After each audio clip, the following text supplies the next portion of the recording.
ABC4's Jordan Burrows live near where that avalanche happened. And Jordan, you're speaking with family members of the victims tonight. So how are they remembering their loved ones a year later?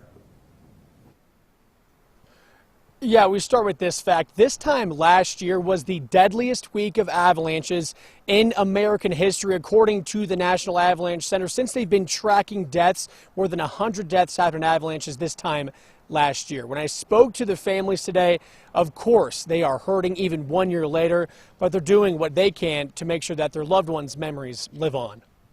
The video speaks for itself.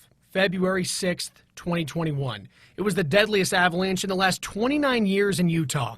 It killed 4 skiers, all in their 20s. It just mostly feels like loss still. The lives lost include Sarah Mogamian, Stephanie Hopkins, Lewis Hollian, and Thomas Steinbrecher. I hear there's a time that you get to the point where you appreciate the blessing of knowing her. And I think we're kind of getting there, but it's hard.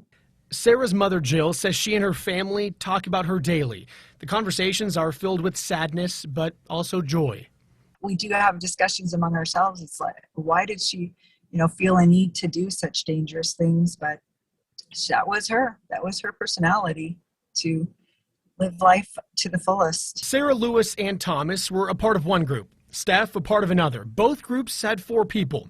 The Utah Avalanche Center's final report on the 1,000-foot by 400-foot slide says Sarah, Lewis, and Thomas's group skied Wilson Glade 3 times already before the avalanche broke loose, burying all but one of the skiers involved. The Steinbrecher family says Thomas and Lewis were best friends and died doing what they loved. They were true outdoorsmen.